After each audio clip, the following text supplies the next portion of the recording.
everybody, welcome back to my channel, Pennsylvania Preparedness. Today's video, we're going to be talking about military surplus and why you can get such great items for so cheap. Stay tuned.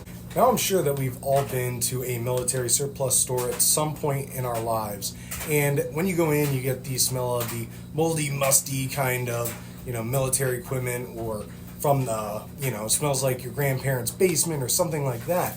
But, there is a whole lot that you can get at military surplus stores that you just simply can't get anywhere else. And in today's video, I'm going to be talking about 10 items that you can get at military surplus stores that you typically can't find at your local stores.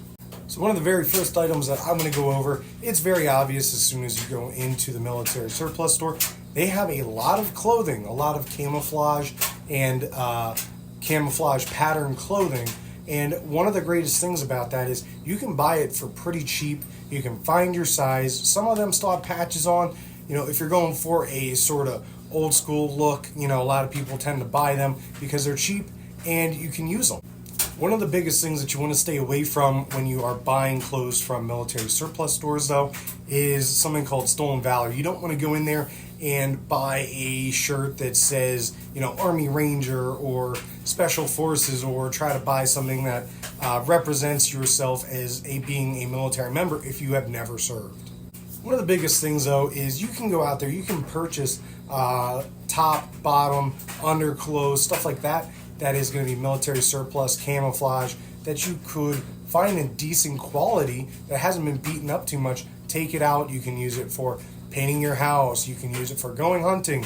You can use it for going mudding on your dirt bike, anything like that. And it's not something that you have to worry about constantly keeping clean, because first of all, that camouflage pattern is going to hide all the stains, and on top of that, you're getting it for pretty cheap, and it's just sort of a novelty that you can go and get more. Next on the list at number 2 is going to be MREs and cooking materials. And when I say cooking materials, I don't mean you're going to find taco meat and stuff like that. What I'm talking about is utensils. You can get trays, you can get stoves and cookware, stuff like that, that you can actually make a meal out in the field. And on top of that, you can find MREs and the humanitarian style meals that are ready to go and eat. One of the things that I like to do when I go out to a military surplus stores, I like to try to find some of the MREs that people don't really like as much. I know a lot of the vegetarian style meals, people just simply don't like them. I don't know why, but the vegetable lasagna isn't too terribly bad. Just pour a little more salt on it. Number 3 is going to be packs. And when I say packs, there's so many different types of packs in the military, but really you can find just about anything for any part of your life. If you are on a sports team, let's say you play hockey, they will have large duffel bags that you can put all your hockey gear in. If you are looking to go hiking, they have assault packs or something that's designed to be easily transported. They also have large packs that you might hear referred to as FILBE or Alice packs, stuff like that, that has a frame to it that you can go camping and hiking with for multiple days.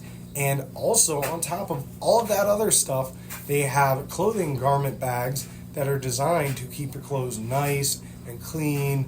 So if you're, let's say, going for a job interview after work, you can pick up a garment style bag because a lot of times military personnel are moving places and they need to keep their clothes fresh and looking nice. So that's something you can easily find there as well. Number 4 is going to be something that you don't really think about when you think of military surplus, but you can easily find them, first of all, in person. And my personal recommendation is going to be online. That's going to be manuals. That's field manuals and manuals that have things in there about first aid. They have so many manuals that you're not really going to have time to read them all. And they're so comprehensive. One of the things I like to do, there's a website, Army Navy Outdoors, where if you purchase an item, you basically can download any of their manuals that they have online, and you can download it, read through it, save it somewhere, print it out if you'd like, and just leave it somewhere instead of going out to an actual store and purchasing the manual. And there is so much information that it's great to just leave it somewhere as a reference guide at a later point. Coming in at number 5, halfway through the list, is going to be things like specialty equipment for chemical, biological, nuclear threats. You can find gas masks, you can find chemical suits, you might even be able to find the pools that you use for decontamination, and that's something that you're not really going to find anywhere else unless you go online and purchase something brand new for X amount of dollars. And these things are designed for one-time use decontamination, so you spray water all over yourself and you get whatever crud is off of you, and then you basically either destroy it or you put it somewhere that it's not going to get other people sick. So why not go with the cheaper option? It's still good quality, it's going to last for years, and it's just going to sit there until you're ready to use it. Coming in at number 6 is going to be things for sleeping. They have sleeping bags, great sleeping bags. They have a lot of wool blankets. Sometimes they'll have the mats that you can put down and just keep yourself insulated, and that extra layer between you and the ground so you're not getting wet and dealing with all that crap. But really, their sleeping bags are great quality, and they're designed for lower temperatures.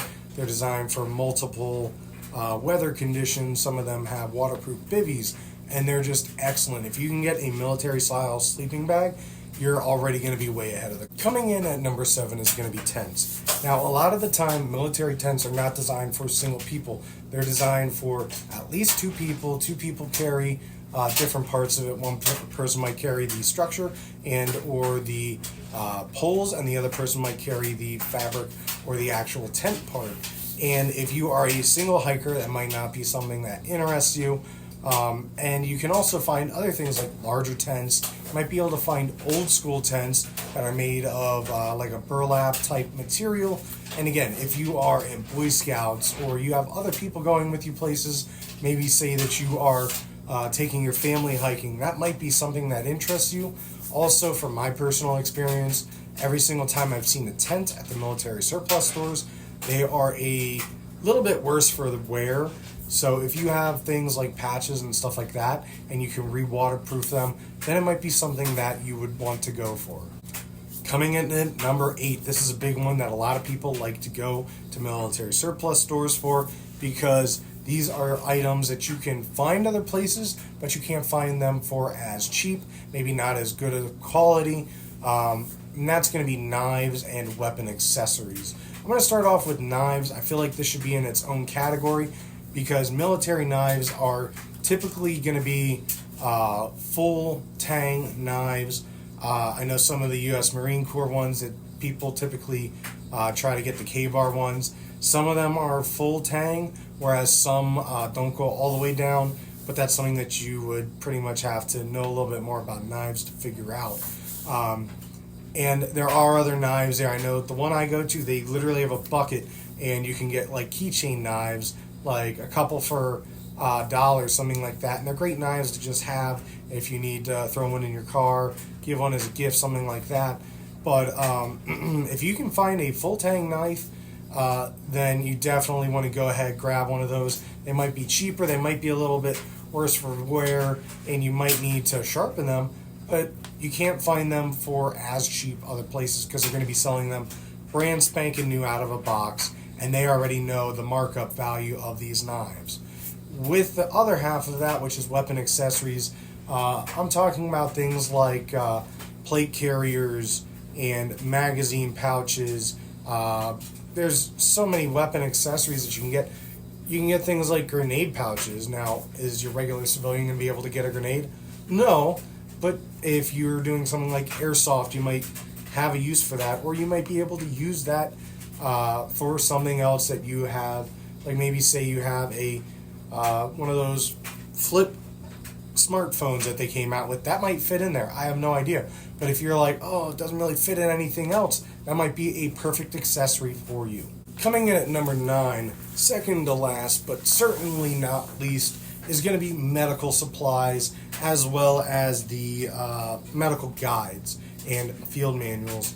Now, you can get things from stretchers, you can get military grade tourniquets, you can get, let me see what else, you can get the actual supplies, you can get cravats, you can get the IFAK pouches, you can get fully made IFAKs, as well as gauze, stuff like that, and you can get it in bulk.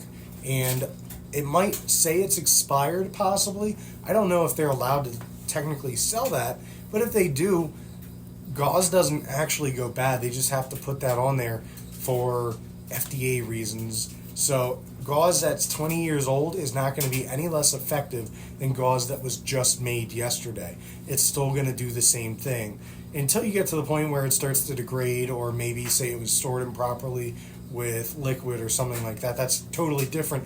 You'll be able to tell from the packaging. But a lot of this, I've actually been going online and purchasing a couple items every so often, and the one website has so many supplies. I can't find them any cheaper anywhere else. They actually have fully built IFAKs already, and it's just a great purchase point for all these items. You might go on Amazon and buy a pre-made IFAK from a company, but things like the Rhino Rescue Pouch, I have not used that personally, but it comes with its own tourniquet, and who knows how well that works. I know I've seen some people do videos on them, but at the same time, if you are risking your life, you want to have a military grade tested tourniquet. Also, with the military medical surplus, they actually have a lot of items. They have large medical backpacks, things that are specifically designed to be quick access for traumatic injuries, and really that's what you need the quick access stuff for. So they might have a backpack that you unzip and it just folds out completely, which would be great because you have everything right at your disposal. You can quick grab stuff, use it, and throw it off to the side as needed. The very last one I have on my list, coming in at number 10, is going to be miscellaneous cool stuff and history materials. A lot of times you can find some really cool replicas. You can find hollowed out grenades if you'd like. Hopefully you don't try to do anything with them that would make them functional. I know that it is possible. You don't want to do that. That is something really bad. But you can find some pretty cool stuff. I know a lot of people will take the old grenades and use them as paperweights or just a novelty. There's so many things that you can buy. You can get some of the old World War II helmets. You can buy the stocks of M1 Garands. You can get fake mine signs, stuff like that. Just interesting stuff. I remember growing up, I was always drawn to the military surplus store because I had such an affinity for the military, because I respected everybody that served so much. I still do. And going to those stores just was like a live version of a history book. You could go in and just find such cool things like from World War II, the Civil War.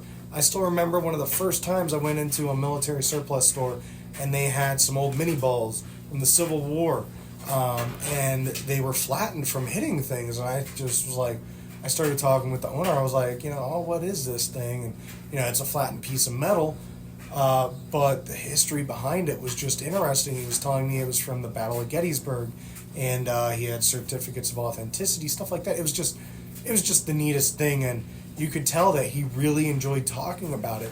And I actually applied at the time. I think I was like 16 years old to try to get a job there. However, having a 16-year-old working at a military surplus store is not really ideal.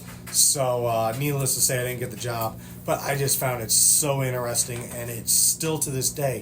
I actually bought one of them, and I still have it up in my room. Alright, that's all we have for today's video. If there's anything you would like to see me cover in the upcoming videos, please comment and let me know. Please, before you go, also, don't forget to like, share, and then subscribe to my channel. I am almost to 200 subscribers. If I get to that point, I might do a little something special. So please, if you're new, drop a comment, let me know that you're new, and we'll see if we can get me to 200 by the end of the year. Also, sorry for the new area of what we're going for now for the videos. This might be my new area that I start making videos, so I might try to liven it up a little bit. I know it's not the most visually appealing, but you know what? Sometimes that's what you gotta do. So if there's anything else, please comment, let me know. Stay safe and stay prepared.